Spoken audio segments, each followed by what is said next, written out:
شروع اللہ کا نام لے کر جو بڑا مہربان نہایت رحم والا ہے۔ الف لام را، یہ کتاب روشن کی آیتیں ہیں۔ ہم نے اس قرآن کو عربی میں نازل کیا ہے تاکہ تم لوگ سمجھ سکو۔ اے پیغمبر، ہم اس قرآن کے ذریعے سے جو ہم نے تمہاری طرف بھیجا ہے تمہیں ایک نہایت اچھا قصہ سناتے ہیں، اور تم اس سے پہلے بے خبر تھے۔ جب یوسف نے اپنے والد سے کہا کہ ابا، میں نے خواب میں 11 ستاروں اور سورج اور چاند کو دیکھا ہے، دیکھتا کیا ہوں کہ وہ مجھے سجدہ کر رہے ہیں۔ انہوں نے کہا کہ بیٹا، اپنے خواب کا ذکر اپنے بھائیوں سے نہ کرنا، نہیں تو وہ تمہارے حق میں کوئی چال چلیں گے۔ کچھ شک نہیں کہ شیطان انسان کا کھلا دشمن ہے، اور اسی طرح اللہ تمہیں برگزیدہ و ممتاز کرے گا اور خواب کی باتوں کی تعبیر کا علم سکھائے گا، اور جس طرح اس نے اپنی نعمت پہلے تمہارے دادا پر دادا ابراہیم اور اسحاق پر پوری کی تھی، اسی طرح تم پر اور اولاد یعقوب پر پوری کرے گا۔ بے شک تمہارا پروردگار سب کچھ جاننے والا ہے، حکمت والا ہے۔ ہاں، یوسف اور ان کے بھائیوں کے قصے میں پوچھنے والوں کے لیے بہت سی نشانیاں ہیں۔ جب انہوں نے آپس میں تذکرہ کیا کہ یوسف اور اس کا بھائی ابا کو ہم سے زیادہ پیارے ہیں، حالانکہ ہم جماعت کی جماعت ہیں، کچھ شک نہیں کہ ابا کھلی غلطی پر ہیں۔ یوسف کو یا تو جان سے مار ڈالو یا کسی ملک میں پھینک آؤ، پھر ابا کی توجہ صرف تمہاری طرف ہو جائے گی، اور اس کے بعد تم نیک لوگوں میں ہو جاؤ گے۔ ان میں سے ایک کہنے والے نے کہا کہ یوسف کو جان سے نہ مارو، کسی اندھے کنویں میں ڈال دو کہ کوئی راہگیر اسے نکال کر کسی دوسرے ملک میں لے جائے گا۔ اگر تم کو کرنا ہی ہے تو یوں کرو۔ یہ مشورہ کر کے وہ اپنے والد سے کہنے لگے کہ ابا جان، کیا سبب ہے کہ آپ یوسف کے بارے میں ہمارا اعتبار نہیں کرتے، حالانکہ ہم اس کے خیر خواہ ہیں؟ کل اسے ہمارے ساتھ بھیج دیجئے کہ خوب میوے کھائے اور کھیلے کودے، ہم اس کے نگہبان ہیں۔ انہوں نے کہا کہ یہ امر مجھے غمناک کیے دیتا ہے کہ تم اسے لے جاؤ، یعنی وہ مجھ سے جدا ہو جائے، اور مجھے یہ بھی خوف ہے کہ تم کھیل میں اس سے غافل ہو جاؤ اور اسے بھیڑیا کھا جائے۔ وہ کہنے لگے کہ اگر ہماری موجودگی میں کہ ہم ایک طاقتور جماعت ہیں اسے بھیڑیا کھا گیا تو ہم بڑے نقصان میں پڑ گئے۔ غرض جب وہ اس کو لے گئے اور اس بات پر اتفاق کر لیا کہ اس کو اندھے کنویں میں ڈال دیں، اور ہم نے یوسف کی طرف وحی بھیجی کہ ایک وقت ایسا آئے گا کہ تم انہیں ان کے اس سلوک سے آگاہ کرو گے، اور ان کو اس وحی کی کچھ خبر نہ ہوگی۔ اور یہ حرکت کر کے وہ رات کے وقت باپ کے پاس روتے ہوئے آئے، کہنے لگے کہ ابا جان، ہم تو دوڑنے اور ایک دوسرے سے آگے نکلنے میں مصروف ہو گئے اور یوسف کو اپنے اسباب کے پاس چھوڑ گئے تو اسے بھیڑیا کھا گیا، اور آپ ہماری بات کو گو ہم سچ ہی کہتے ہیں باور نہیں کریں گے۔ اور ان کے کرتے پر جھوٹ موٹ کا لہو بھی لگا لائے۔ یعقوب نے کہا کہ یوں نہیں ہے، بلکہ تم اپنے دل سے یہ بات بنا لائے ہو۔ اچھا، صبر، کہ وہی خوب ہے، اور جو تم بیان کرتے ہو اس کے بارے میں اللہ ہی سے مدد چاہیے۔ اور اب اللہ کی شان دیکھو کہ اس کنویں کے قریب ایک قافلہ آوارد ہوا اور انہوں نے پانی کے لیے اپنا سقا بھیجا، تو اس نے کنویں میں ڈول لٹکایا، یوسف اس سے لٹک گئے۔ وہ بولا، زہے قسمت، یہ تو ایک لڑکا ہے، اور اس کو قیمتی سرمایہ سمجھ کر چھپا لیا۔ اور جو کچھ وہ کرتے تھے اللہ کو خوب معلوم تھا، اور انہوں نے اس کو تھوڑی سی قیمت یعنی معدود چند درہموں پر بیچ ڈالا، اور وہ اس سے بیزار ہو رہے تھے۔ اور مصر میں جس شخص نے اس کو خریدا اس نے اپنی بیوی سے، جس کا نام زلیخا تھا، کہا کہ اس کو عزت و اکرام سے رکھو، عجب نہیں کہ یہ ہمیں فائدہ دے یا ہم اسے بیٹا بنا لیں۔ اس طرح ہم نے یوسف کو سرزمین مصر میں جگہ دی، اور غرض یہ تھی کہ ہم ان کو خواب کی باتوں کی تعبیر سکھائیں، اور اللہ اپنے کام پر غالب ہے، لیکن اکثر لوگ نہیں جانتے۔ اور جب وہ اپنی جوانی کو پہنچے تو ہم نے ان کو دانائی اور علم عطا کیا، اور نیکوکاروں کو ہم اسی طرح بدلہ دیا کرتے ہیں۔ اور جس عورت کے گھر میں وہ رہتے تھے اس نے ان کو اپنی طرف مائل کرنا چاہا، اور دروازے بند کر کے کہنے لگی، یوسف جلدی آؤ۔ انہوں نے کہا کہ اللہ پناہ میں رکھے، وہ یعنی تمہارے میاں تو میرے آقا ہیں، انہوں نے مجھے اچھی طرح سے رکھا ہے، میں ایسا ظلم نہیں کر سکتا، بے شک ظالم لوگ فلاح نہیں پائیں گے۔ اور اس عورت نے ان کا قصد کیا اور انہوں نے اس کا قصد کیا۔ اگر وہ اپنے پروردگار کی نشانی نہ دیکھتے تو جو ہوتا سو ہوتا۔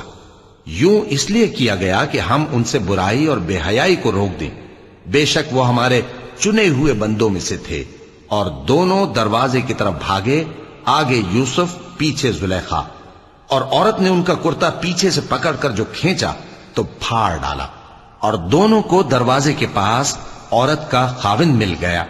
تو عورت بولی کہ جو شخص تمہاری بیوی کے ساتھ برا ارادہ کرے، اس کی اس کے سوا کیا سزا ہے کہ یا تو قید کیا جائے یا اسے دکھ کا عذاب دیا جائے۔ یوسف نے کہا، اسی نے مجھ کو اپنی طرف مائل کرنا چاہا تھا، اور اس کے خاندان میں سے ایک گواہ نے گواہی دی کہ اگر اس کا کرتا آگے سے پھٹا ہو تو یہ سچی اور یوسف جھوٹا ہے، اور اگر کرتا پیچھے سے پھٹا ہو تو یہ جھوٹی اور وہ سچا ہے۔ سو جب اس کا کرتا دیکھا تو پیچھے سے پھٹا تھا، تب اس نے زلیخا سے کہا کہ یہ تمہارا ہی فریب ہے، اور کچھ شک نہیں کہ تم عورتوں کے فریب بڑے بھاری ہوتے ہیں۔ یوسف، اس بات کا خیال نہ کر، اور زلیخا تو اپنے گناہ کی بخشش مانگ، بے شک خطا تیری ہی ہے۔ اور شہر میں عورتیں گفتگویں کرنے لگیں کہ عزیز کی بیوی اپنے غلام کو اپنی طرف مائل کرنا چاہتی ہے، اور اس کی محبت اس کے دل میں گھر کر گئی ہے، ہم دیکھتی ہیں کہ وہ کھلی گمراہی میں ہے۔ پھر جب زلیخا نے ان عورتوں کی گفتگو جو حقیقت میں دیدار یوسف کے لیے ایک چال تھی سنی، تو ان کے پاس دعوت کا پیغام بھیجا اور ان کے لیے ایک محفل مرتب کی، اور پھل تراشنے کے لیے ہر ایک کو ایک ایک چھری دی، اور یوسف سے کہا کہ ان کے سامنے آؤ۔ جب عورتوں نے ان کو دیکھا تو ان کا روب حسن ان پر ایسا چھا گیا کہ پھل تراشتے تراشتے اپنے ہاتھ کاٹ لیے، اور بے ساختہ بول اٹھیں کہ اللہ پاک ہے، یہ آدمی نہیں، یہ تو کوئی بزرگ فرشتہ ہے۔ زلیخا نے کہا، تو یہ وہی ہے جس کے بارے میں تم مجھے تانے دیتی تھیں، اور بے شک میں نے اس کو اپنی طرف مائل کرنا چاہا، مگر یہ بچا رہا، اور اگر یہ وہ کام نہ کرے گا جو میں اسے کہتی ہوں تو قید کر دیا جائے گا اور ذلیل ہوگا۔ یوسف نے دعا کی کہ پروردگار، جس کام کی طرف یہ مجھے بلاتی ہیں اس کی نسبت مجھے قید پسند ہے، اور اگر تو مجھ سے ان کے فریب کو نہ ہٹائے گا تو میں ان کی طرف مائل ہو جاؤں گا اور نادانوں میں سے ہو جاؤں گا۔ پس ان کے رب نے ان کی دعا قبول کر لی اور ان سے عورتوں کا داؤں ٹال دیا، بے شک وہی تو سننے والا ہے، جاننے والا ہے۔ پھر باوجود اس کے کہ وہ لوگ ان کی بے گناہی کے نشان دیکھ چکے تھے، ان کی رائے یہی ٹھہری کہ کچھ عرصے کے لیے ان کو قید ہی کر دیں، اور ان کے ساتھ دو اور جوان بھی داخل زندہ ہوئے۔ ایک نے ان میں سے کہا کہ میں نے خواب دیکھا ہے، دیکھتا کیا ہوں کہ شراب کے لیے انگور نچوڑ رہا ہوں۔ دوسرے نے کہا کہ میں نے بھی خواب دیکھا ہے، میں یہ دیکھتا ہوں کہ اپنے سر پر روٹیاں اٹھائے ہوئے ہوں اور پرندے ان میں سے کھا رہے ہیں، تو ہمیں ان کی تعبیر بتا دیجئے کہ ہم تمہیں نیکوکار دیکھتے ہیں۔ یوسف نے کہا کہ جو کھانا تم کو ملنے والا ہے وہ آنے نہیں پائے گا کہ میں اس سے پہلے تم کو اس کی تعبیر بتا دوں گا۔ یہ ان باتوں میں سے ہے جو میرے پروردگار نے مجھے سکھائی ہیں۔ جو لوگ اللہ پر ایمان نہیں لاتے اور آخرت کا انکار کرتے ہیں، میں نے ان کا مذہب چھوڑ دیا ہے، اور میں اپنے باپ دادا ابراہیم اور اسحاق اور یعقوب کے مذہب پر چلتا ہوں۔ ہمیں شایع نہیں ہے کہ کسی چیز کو اللہ کے ساتھ شریک بنائیں، یہ اللہ کا فضل ہے ہم پر بھی اور لوگوں پر بھی، لیکن اکثر لوگ شکر نہیں کرتے۔ اے میرے قید خانے کے رفیقو، بھلا کئی جدا جدا آقا اچھے یا اللہ جو اکیلا ہے سب پر غالب ہے؟ جن چیزوں کی تم اللہ کے سوا پرستش کرتے ہو وہ صرف نام ہی نام ہیں جو تم نے اور تمہارے باپ دادا نے رکھ لیے ہیں، اللہ نے ان کی کوئی سند نازل نہیں کی۔ سن رکھو کہ اللہ کے سوا کسی کی حکومت نہیں ہے، اس نے ارشاد فرمایا ہے کہ اس کے سوا کسی کی عبادت نہ کرو، یہی سیدھا دین ہے، لیکن اکثر لوگ نہیں جانتے۔ اے میرے قید خانے کے رفیقو، تم میں سے ایک جو پہلا خواب بیان کرنے والا ہے وہ تو اپنے آقا کو شراب پلایا کرے گا، اور جو دوسرا ہے وہ سولی دیا جائے گا، اور پرندے اس کا سر نوچ کھائیں گے۔ جو بات تم مجھ سے پوچھتے تھے وہ فیصل ہو چکی ہے۔ اور ان دونوں میں سے جس کی نسبت یوسف نے خیال کیا کہ وہ رہائی پا جائے گا، اس سے کہا کہ اپنے آقا سے میرا ذکر بھی کر دینا۔ پھر شیطان نے اسے ان کا اپنے آقا سے ذکر کرنا بھلا دیا، اور یوسف کئی برس قید خانے ہی میں رہے۔ اور بادشاہ نے کہا کہ میں نے خواب دیکھا ہے، دیکھتا کیا ہوں کہ 7 موٹی گائیں ہیں جن کو 7 دبلی گائیں کھا رہی ہیں، اور 7 خوشے سبز ہیں اور 7 خشک۔ اے درباریو، اگر تم خوابوں کی تعبیر دے سکتے ہو تو مجھے میرے خواب کی تعبیر بتاؤ۔ انہوں نے کہا، یہ خواب تو پریشان خیالی سے ہیں اور ہمیں ایسے خوابوں کی تعبیر نہیں آتی۔ اور وہ شخص جو دونوں قیدیوں میں سے رہائی پا گیا تھا اور جسے مدت کے بعد وہ بات یاد آ گئی، بول اٹھا کہ میں آپ کو اس کی تعبیر لا بتاتا ہوں، مجھے قید خانے جانے کی اجازت دیجیے۔ غرض وہ یوسف کے پاس آیا اور کہنے لگا، یوسف، اے بڑے سچے یوسف، ہمیں اس خواب کی تعبیر بتائیے کہ 7 موٹی گایوں کو 7 دبلی گائیں کھا رہی ہیں اور 7 خوشے سبز ہیں اور 7 سوکھے، تاکہ میں لوگوں کے پاس واپس جا کر تعبیر بتاؤں۔ عجب نہیں کہ وہ تمہاری قدر جانے۔ انہوں نے کہا کہ تم لوگ 7 سال متواتر کھیتی کرتے رہو گے، تو جو غلہ کاٹو تو تھوڑے سے غلے کے سوا جو کھانے میں آئے باقی کو خوشوں میں ہی رہنے دینا۔ پھر اس کے بعد خشک سالی کے 7 سخت سال آئیں گے کہ جو غلہ تم نے جمع کر رکھا ہوگا وہ سب کو کھا جائیں گے، صرف وہی تھوڑا سا رہ جائے گا جو تم احتیاط سے رکھ چھوڑو گے۔ پھر اس کے بعد ایک ایسا سال آئے گا کہ خوب مے برسے گا اور لوگ اس میں رس نچوڑیں گے۔ اور یہ تعبیر سن کر بادشاہ نے حکم دیا کہ یوسف کو میرے پاس لے آؤ۔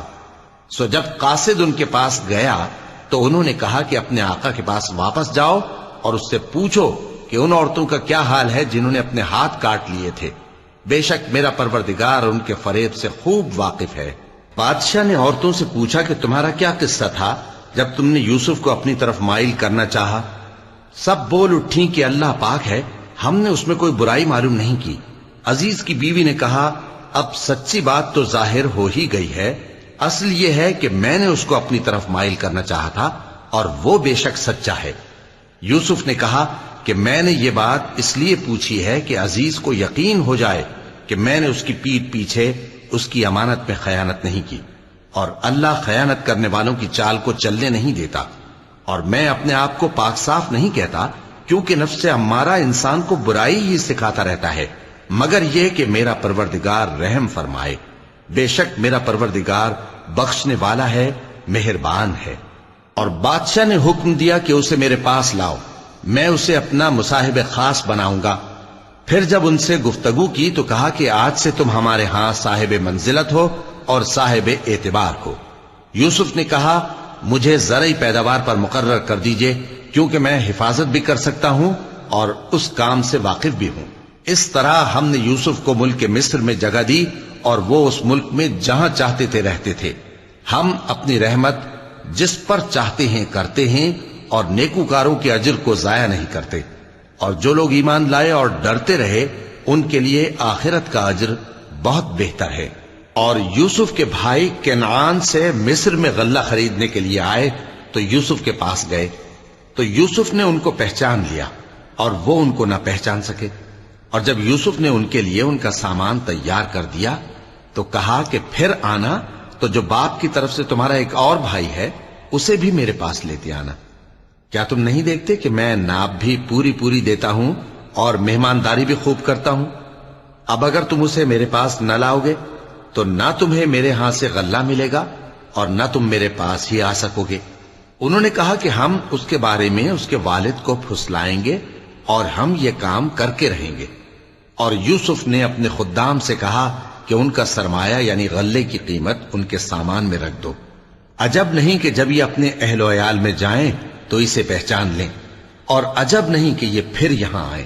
بس جب وہ اپنے والد کے پاس واپس گئے تو کہنے لگے کہ ابا، ہمارے لیے غلے کی بندش کر دی گئی ہے، تو ہمارے ساتھ ہمارے بھائی کو بھیج دیجئے تاکہ ہم پھر غلہ لائیں اور ہم اس کے نگہبان ہیں۔ یعقوب نے کہا کہ میں اس کے بارے میں تمہارا اعتبار نہیں کرتا، مگر ویسا ہی جیسا پہلے اس کے بھائی کے بارے میں کیا تھا، سو اللہ ہی بہتر نگہبان ہے اور وہ سب سے زیادہ رحم کرنے والا ہے۔ اور جب انہوں نے اپنا اسباب کھولا تو دیکھا کہ ان کا سرمایہ واپس کر دیا گیا ہے۔ کہنے لگے، ابا ہمیں اور کیا چاہیے؟ دیکھیے یہ ہماری پونجی بھی ہمیں واپس کر دی گئی ہے، اور ہم اپنے اہل و عیال کے لیے پھر غلہ لائیں گے اور اپنے بھائی کی نگہبانی کریں گے، اور ایک بار شتر زیادہ لائیں گے کہ یہ غلہ جو ہم لائے ہیں تھوڑا ہے۔ یعقوب نے کہا کہ جب تک تم اللہ کا عہد نہ دو کہ اس کو میرے پاس صحیح و سالم لے آؤ گے، میں اسے ہرگز تمہارے ساتھ نہیں بھیجنے کا، مگر یہ کہ تم گھیر لیے جاؤ یعنی بے بس ہو جاؤ تو مجبوری ہے۔ پس جب انہوں نے والد کو اپنا قول دیا تو یعقوب نے کہا کہ جو قول و قرار ہم کر رہے ہیں اس کا اللہ ضامن ہے۔ اور فرمایا کہ اے میرے بیٹو، ایک ہی دروازے سے داخل نہ ہونا بلکہ جدا جدا دروازوں سے داخل ہونا، اور میں اللہ کی تقدیر کو تو تم سے روک نہیں سکتا۔ بے شک حکم اللہ ہی کا ہے، میں اسی پر بھروسہ رکھتا ہوں، اور اہل توکل کو اسی پر بھروسہ رکھنا چاہیے۔ اور جب وہ ان مقامات سے داخل ہوئے جہاں جہاں سے داخل ہونے کے لیے ان کے والد نے ان سے کہا تھا، تو وہ تدبیر اللہ کے حکم کو ذرا بھی ٹال نہیں سکتی تھی۔ ہاں، وہ یعقوب کے دل کی خواہش تھی جو انہوں نے پوری کی تھی، اور بے شک وہ صاحب علم تھے، کیونکہ ہم نے ان کو علم سکھایا تھا، لیکن اکثر لوگ نہیں جانتے۔ اور جب وہ لوگ یوسف کے پاس پہنچے تو یوسف نے اپنے حقیقی بھائی کو اپنے پاس جگہ دی اور کہا کہ میں تمہارا بھائی ہوں، تو جو سلوک یہ ہمارے ساتھ کرتے رہے ہیں اس پر افسوس نہ کرنا۔ پھر جب ان کا اسباب تیار کر دیا تو اپنے بھائی کے تھیلے میں آپ خورا رکھ دیا۔ پھر جب وہ آبادی سے باہر نکل گئے تو ایک پکارنے والے نے آواز دی کہ قافلے والو، تم تو چور ہو۔ وہ ان کی طرف متوجہ ہو کر کہنے لگے کہ تمہاری کیا چیز کھوئی گئی ہے؟ وہ بولے کہ بادشاہ کا کٹورا کھویا گیا ہے، اور جو شخص اس کو لے کے آئے اس کے لیے ایک بار شتر انعام، اور میں اس کا ضامن ہوں۔ وہ کہنے لگے کہ اللہ کی قسم، تم کو معلوم ہے کہ ہم اس ملک میں اس لیے نہیں آئے کہ خرابی کریں، اور نہ ہم چوری کیا کرتے ہیں۔ وہ بولے کہ اگر تم جھوٹے نکلے یعنی چوری ثابت ہوئی تو اس کی سزا کیا؟ انہوں نے کہا کہ اس کی سزا یہ کہ جس کے تھیلے میں وہ دستیاب ہو وہی اس کا بدل قرار دیا جائے۔ ہم ظالموں کو یہی سزا دیا کرتی ہیں۔ پھر یوسف نے اپنے بھائی کے تھیلے سے پہلے ان کے تھیلوں کو دیکھنا شروع کیا، پھر اپنے بھائی کے تھیلے میں سے اس کو نکال لیا۔ اس طرح ہم نے یوسف کے لیے تدبیر کی، ورنہ بادشاہ کے قانون کے مطابق وہ اپنے بھائی کو لے نہیں سکتے تھے، مگر یہ کہ اللہ چاہے۔ ہم جس کے چاہتے ہیں درجے بلند کرتے ہیں، اور ہر علم والے سے بڑھ کر ایک بڑا علم والا ہے۔ برادران یوسف نے کہا کہ اگر اس نے چوری کی ہو تو کچھ عجب نہیں کہ اس کے ایک بھائی نے بھی پہلے چوری کی تھی، مگر یوسف نے اس بات کو اپنے دل میں مخفی رکھا اور ان پر ظاہر نہ ہونے دیا، یعنی زیر لب کہا کہ تم بڑے برے ہو، اور جو تم بیان کرتے ہو اللہ اسے خوب جانتا ہے۔ وہ کہنے لگے کہ اے عزیز، اس کے والد بہت بوڑھے ہیں اور اس سے بہت محبت رکھتے ہیں، تو اس کو چھوڑ دیجئے اور اس کی جگہ ہم میں سے کسی کو رکھ لیجئے، ہم دیکھتے ہیں کہ آپ احسان کرنے والے ہیں۔ یوسف نے کہا کہ اللہ پناہ میں رکھے کہ جس شخص کے پاس ہم نے اپنی چیز پائی ہے اس کے سوا کسی اور کو پکڑ لیں، ایسا کریں تو ہم بڑے بے انصاف ہیں۔ آخر جب وہ اس سے نا امید ہو گئے تو الگ ہو کر صلاح کرنے لگے۔ سب سے بڑے نے کہا کیا تم نہیں جانتے کہ تمہارے والد نے تم سے اللہ کا عہد لیا ہے، اور اس سے پہلے بھی تم یوسف کے بارے میں قصور کر چکے ہو، تو جب تک والد صاحب مجھے اجازت نہ دیں میں تو اس جگہ سے ہلنے کا نہیں، یا اللہ میرے لیے کوئی فیصلہ کرے، اور وہ سب سے بہتر فیصلہ کرنے والا ہے۔ تم سب والد صاحب کے پاس واپس جاؤ اور کہو کہ ابا، آپ کے صاحبزادے نے وہاں جا کر چوری کی، اور ہم نے تو اپنی دانست کے مطابق آپ سے اس کے لے آنے کا عہد کیا تھا، مگر ہم غیب کی باتوں کے جاننے اور یاد رکھنے والے تو نہیں تھے، اور جس بستی میں ہم ٹھہرے تھے وہاں سے یعنی اہل مصر سے اور جس قافلے میں آئے ہیں اس سے دریافت کر لیجئے، اور ہم اس بیان میں بالکل سچے ہیں۔ جب انہوں نے یہ بات یعقوب سے آ کر کہی تو انہوں نے کہا کہ حقیقت یوں نہیں ہے، بلکہ یہ بات تم نے اپنے دل سے بنا لی ہے، تو صبر ہی بہتر ہے۔ عجب نہیں کہ اللہ ان سب کو میرے پاس لے آئے، بے شک وہ علم والا ہے، حکمت والا ہے۔ اور ان کے پاس سے چلے گئے اور کہنے لگے کہ ہائے افسوس یوسف پر، ہائے افسوس، اور رنج و الم میں ان کی آنکھیں سفید ہو گئیں اور ان کا دل غم سے بھر رہا تھا۔ بیٹے کہنے لگے کہ واللہ آپ تو یوسف کو اسی طرح یاد ہی کرتے رہیں گے یہاں تک کہ آپ گھل جائیں گے یا جان ہی دے دیں گے۔ انہوں نے کہا کہ میں تو اپنے غم و اندوہ کا اظہار اللہ سے کرتا ہوں، اور اللہ کی طرف سے وہ باتیں جانتا ہوں جو تم نہیں جانتے۔ اے بیٹو، یوں کرو کہ ایک دفعہ پھر جاؤ اور یوسف اور اس کے بھائی کو تلاش کرو، اور اللہ کی رحمت سے نا امید نہ ہونا کہ اللہ کی رحمت سے تو کافر لوگ ہی نا امید ہوا کرتے ہیں۔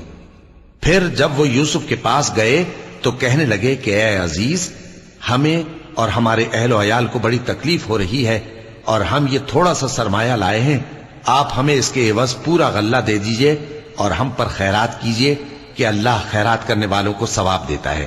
یوسف نے کہا تمہیں معلوم ہے کہ جب تم نادانی میں پھنسے ہوئے تھے تو تم نے یوسف اور اس کے بھائی کے ساتھ کیا کیا تھا؟ وہ بولے کیا واقعی تم ہی یوسف ہو؟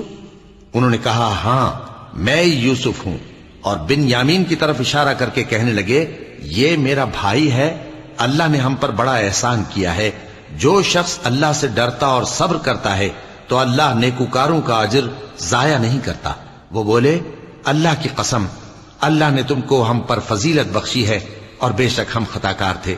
یوسف نے کہا کہ آج کے دن تم پر کوئی ملامت نہیں، اللہ تم کو معاف کرے اور وہ سب سے بڑھ کر رحم کرنے والا ہے۔